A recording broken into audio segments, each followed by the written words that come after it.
Continuamos en Real Maricia, tenemos una nueva comunicación telefónica, en este caso para charlar sobre un aniversario, no sé si recuerda usted, Norberto Rosell, la Ley de Servicios de Comunicación Audiovisual, ¿le suena? Me suena, Bueno, anduvimos en la calle se con radios sancionó, públicas y eso. se sancionó el 10 de octubre del año 2009. Para charlar sobre esto estamos en contacto con Ernesto Lamas, docente, investigador, eh, af- también comunicador, ¿sí?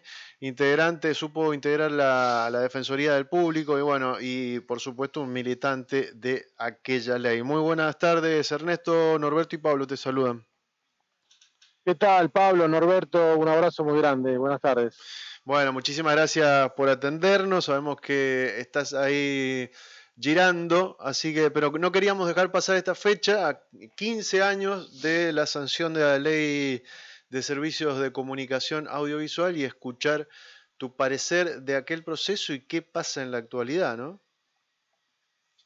Sí, efectivamente estoy en Cochabamba, en Bolivia. Me invitaron a participar de un encuentro de investigadores de comunicación, así que con días muy intensos, como suelen ser cuando hay congresos. Ujú. Y bueno, tengo, por supuesto, recuerdos muy gratos del momento en el que la ley finalmente se aprobó, pero también hay que contarle a la audiencia que tuvimos 25 años de democracia conviviendo con una ley que dejaron los militares, la 22285 del año 80, que claro, era una ley totalmente restrictiva y pensada para un gobierno autoritario que no contemplaba nada que tenga que ver con el derecho humano a la comunicación, la libertad de expresión y mucho menos la legalidad de los medios sin fines de lucro, comunitarios, participativos, que es en el espacio en el que yo durante muchos años tuve un activismo por haber sido fundador de una radio comunitaria en la ciudad de Buenos Aires, FM La Tribu, Ujú.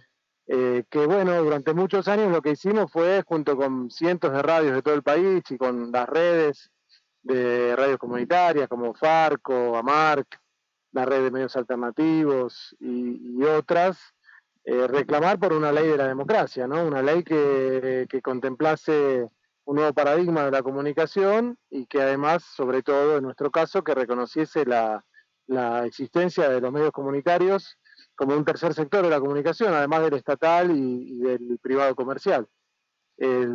Toda esa lucha que fue articulada desde algo que se llamaba la Coalición por una Comunicación Democrática, donde estaban las redes de radios, pero también sindicatos, periodistas, académicos, cooperativas, movimientos sociales, terminó en una propuesta que eran los 21 puntos que se elaboraron como una base de lo que tenía que ser la ley, y a partir de eso y por la voluntad política de la que en aquel entonces era la presidenta de la Nación, Cristina Fernández de Kirchner, se logró elaborar un proyecto que contó con la contribución de organizaciones y personas que aportaron una mirada, corrigieron o profundizaron algunos de los artículos originales y finalmente el Congreso de la Nación, como ustedes decían, terminó aprobando por amplia mayoría la ley que todavía está vigente, ¿no? Una ley que está vigente más allá de que ha sido muy golpeada durante el gobierno de Macri y que actualmente está siendo prácticamente desconocida, aunque bueno, en los papeles es una ley que está vigente y que debería todavía ser la norma por la cual se rige la comunicación en Argentina. Ujú.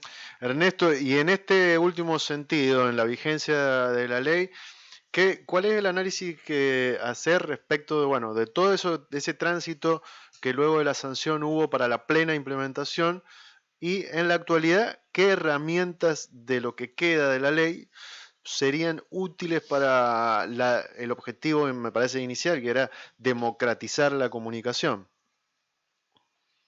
Bueno, en los primeros años después de aprobada fueron años difíciles. Ustedes recordarán que fue judicializada la ley por Ujú. grupos concentrados de medios que no querían eh, aceptar el límite a la cantidad de frecuencias que podían tener estos grupos, sobre todo el grupo Clarín, que fue buscando juzgados amigables donde presentar amparos, y eso fue retrasando la aplicación. Después también podríamos hacer una autocrítica que la aplicación por parte del organismo regulador no fue todas las veces lo eficaz y lo rápido que nosotros esperábamos de los medios comunitarios que tenía que haber sido, sobre todo teniendo en cuenta que, como decía antes, habíamos convivido 25 años con una ley de la dictadura, ¿no? Que perseguía, decomisaba equipos, penalizaba, incluso iniciaba algunos procesos legales contra los que hacíamos radiodifusión comunitaria. Entonces fueron unos primeros años difíciles, pero bueno, se fue encaminando después, ¿no? Hay un proceso muy virtuoso que se generó con la reserva del 33% del espectro, con cursos diferenciados, la creación de un fondo de fomento, la legalidad obviamente de las radios a las que se les dieron licencia a partir de un montón de concursos, y muchas radios, no todas, pero muchas han recibido su licencia para poder operar con tranquilidad. Todo eso es parte de los momentos buenos de la aplicación de la ley, que cuando llegó el macrismo, lo primero que hizo fue, y casi como una ley o una reforma de ley redactada por Clarín y por los grupos concentrados, derogó todos los artículos que ponían límite a la concentración. Y eso ya fue un primer golpe contra la democratización de las comunicaciones, porque volvió al estado anterior la posibilidad de concentrar los medios, de volver a crear multimedios que son de una posición dominante absolutamente hegemónica. No podríamos hablar de monopolios porque hay varias empresas entre las que se reparten el espectro, pero sí que entre esas pocas empresas concentran la mayor parte de las licencias de radio y televisión en todo el país. Eso lamentablemente no se revirtió durante el gobierno siguiente de Alberto Fernández.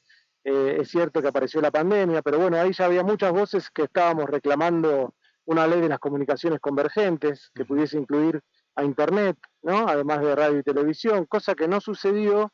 Y bueno, a partir de la asunción del gobierno de ultraderecha de Javier Milei, lo que está sucediendo en la práctica es que están todos los organismos paralizados o siendo auditados, ¿no? Y con la excusa de las auditorías, tanto el ENACOM como la Defensoría del Público que ustedes mencionaban antes, están siendo virtualmente paralizados. Entonces, eso sumado a los cambios que ya había recibido la ley durante el macrismo, hace que hoy por hoy lo que sirva de la ley es sobre todo su parte conceptual, ¿no? La parte en la que cambió el paradigma de la comunicación como mercancía a la comunicación como un derecho. Eso está vigente.